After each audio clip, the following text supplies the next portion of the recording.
Friends एबे शीत दिन सरिवा सरिवा हलाणी आउ आम बजार रे फ्रेश पनीपरिया सहित गाजर भी फ्रेश मिलूची। तेणुकरी भाविली गाजर बहुत फ्रिज रे पड़ता आपण गोटे नुआ रेसिपी करी देखाइबा आपण मैंने थंबनेल रु जानी सारिबेनी रेसिपी कौन। हाँ फ्रेंड्स ये है गाजर खीरी।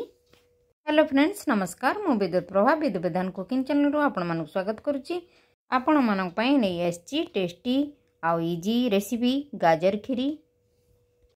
ताहले आसंतु जीवा रेसिपी आड़ को डेरी न करी फ्रेंड्स वीडियो को मोर शेष पर्यंत देखा अनुरोध। ताहले आसंतु जीवा गाजर खीरी रे कौन कौन सब इनग्रेडिएंट नहीं ता प्रथमे जानी नेबा।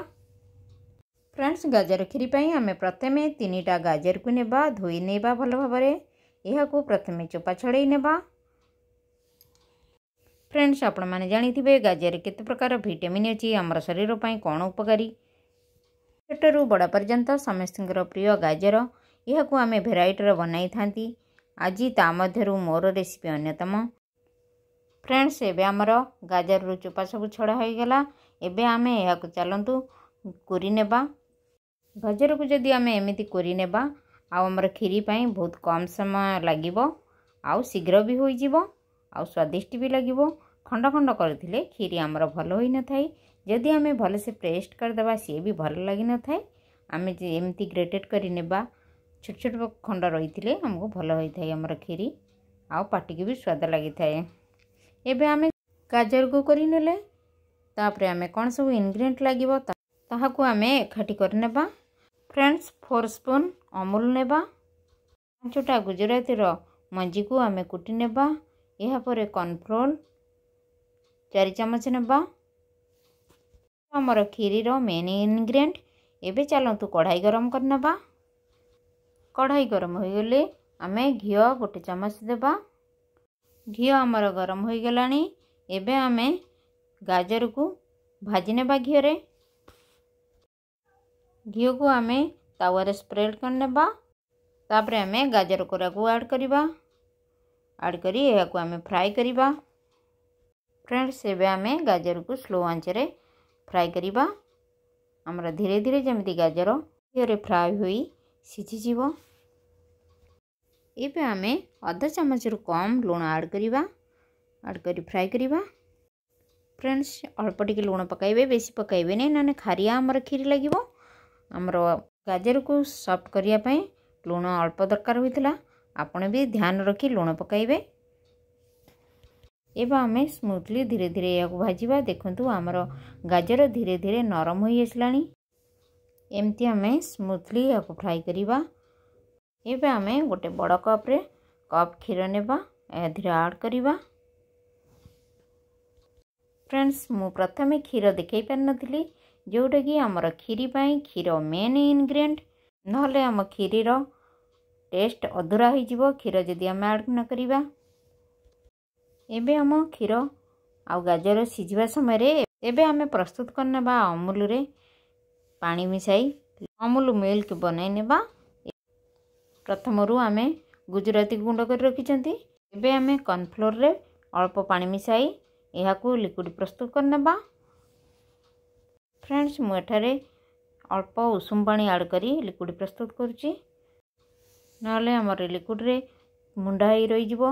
गरम पानी रे भल पेस्ट होबो सेतपई उषुम पानी मिसई नेली। एबे हमर लिक्विड प्रस्तुत हो गला। एबे आमे अमूल को एमती फेंटी नेबा पानी रे। एबे आमे एहा को गोटे साइड कर नेबा।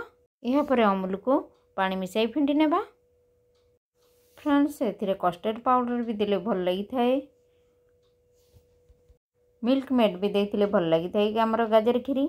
आपण पाखरे जदि अवेलेबल एहा थिबो पकाई करि परिबे नहले अमूल और कॉर्नफ्लोर पाउडर पकाई करि परिबे। फ्रेंड्स आजिकली समस्त घरे अमूल कॉर्नफ्लोर तो निहाती थाए।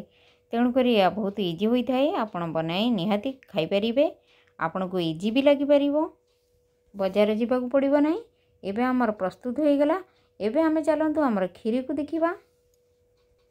फ्रेंड्स देखंतु खीरी हमर उतरिबारे लागिची। एबे हमर खीरी फुटी आसिलानी। एबे आमे ऐड करिबा अमूल खीर को। या परे आमे जो कॉर्नफ्लोर लिक्विड कर रखितले या को भी पकाई नेबा। या को पकई फ्रेंड्स एबे आमे धीरे धीरे चलैबा नहले तले आमर लागि जिवो खीरी। फ्रेंड्स एबे आमर खीरी हेबागु बसिलानी। एबे आमे जो गुजराती गुंड रखिथिले एहाकु एबे आमे पकाई नेबा। एहा परे आमे किछि समय एहाकु पकाई कुक करिबा। फ्लेवर जेमती खीरी रे सबुडे स्प्रेड हो जिवो। खीरी आमर जेमती घर सारा महकिबो बास्ना रे। फ्रेंड्स एबे आमर खीरी ऑलमोस्ट हो गलानी। एबे आमे लास्ट को चीनी पकाइबा। फ्रेंड्स एठार मु 1/3 चीनी लेइची। गोटे कटोरी पकाइले बेसी मीठा हो जिवो। यदि आपन को बेसी मीठा खाइबार अछि आपन गोटे कटोरी चीनी पकाई परिबे। आपन को टेस्ट अनुसार आपन चीनी पकाया उचित। या परे आमे आउ 5 मिनिट पर्यंत याकू कुक करिबा। 5 मिनिट होई गेले आमे प्रथमे काजू ऐड करिबा। या परे आमे आलमंड को छोट पीस कर रखिथिले याकू ऐड करनबा। या परे आमे किशमिश को ऐड करनबा। फ्रेंड्स आम गाजर खीरी रे सब इनग्रेडिएंट पकाई नेले। एबे हमरो गरमा गरम खीरी प्रस्तुत हो गला। एबे चलंतु आमे आउ गोटे प्लेट रे परेसी नेबा। फ्रेंड्स आज रे रेसिपी मोर केमिति लागिला आशा करे आपण मानको भल लागिथिबो। यदि भल लागि थाए ताहले निश्चय थरे मो रेसिपी को ट्राई करिवे। मोर वीडियो को लाइक शेयर करिवे आउ शेषरे कमेंट करिया को जमार भूलिबे नाही। यदि मो चैनल रे आपण नुआ हिथिबे गोटे सब्सक्राइब करिवे। साइड रे बेल आइकन को प्रेस कर देबे। जेमिति मोर नुआ नुआ वीडियो अपलोड हबा आपण मानको तुरंत नोटिफिकेशन मिल परिबो।